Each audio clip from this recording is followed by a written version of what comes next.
वीराने में भी आ जाएगी बहार। આવા સરસ સરસ ગીતો મારા મિસિસે હમણે આ બધા મને બધી પંક્તિઓ લખાવી ત્યારે મને યાદ આવ્યું કે આવા ફિલ્મી ગીતોના માધ્યમથી આપણે સરસ જીવન જીવી શકીએ છીએ, જીવનનું માર્ગદર્શન મળે છે।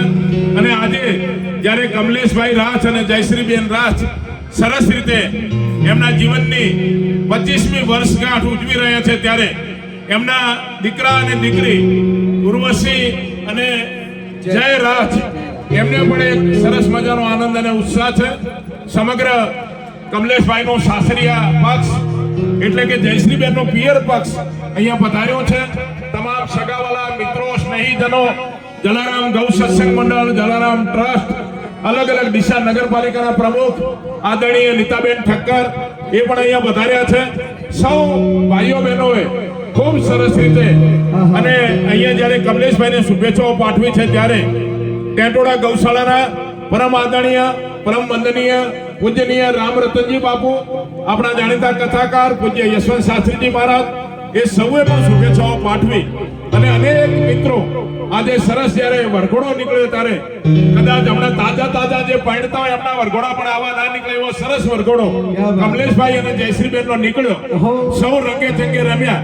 આ તો સમયની એક મર્યાદા હોય છે, નહીતર આખી રાત રમવાની બધાની તૈયારી હતી, પણ સમયની મર્યાદાને કારણે બેન્ડ વાજાવાળાને જે સમય આપ્યો એટલે એ પણ વારે ઘડિયાળ બતાવતો હતો કે મારો સમય થવા આવ્યો છે એટલે આપણે એને મુક્ત કરવો પડે।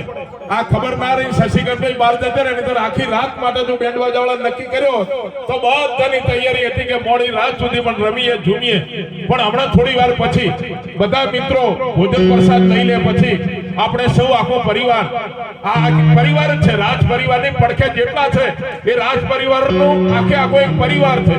આપણે આખો ગૌ માતા પરિવાર સાથે મળીને ફરી એકવાર અહીંયા રમીશું, ઝૂમીશું, આનંદ કરીશું, મોજ કરીશું।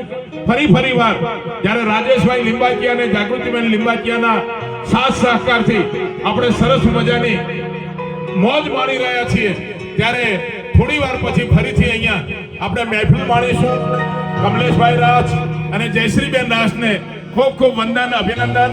અમારા ચંદુભાઈ એટેડી અને અમારા આનંદભાઈ ઠક્કર વગેરે સરસ રીતે એમના કેમેરામાં આખી જે આપણી આ મહેફિલ છે એને કંડારી રહ્યા છે। બંનેને પણ ખૂબ ખૂબ વંદન, અભિનંદન। અમારા રઘુરામ બાપા રાજ પરિવારમાંથી પણ પ્રતિનિધિઓ પધાર્યા છે। સમગ્ર રાજ પરિવાર જ્યાં ગુજરાતમાં છે એ બધા પ્રતિનિધિ આવે છે। ફરીથી સૌને વંદન, અભિનંદન। અને હવે રાજેશભાઈને આપણે માણીએ।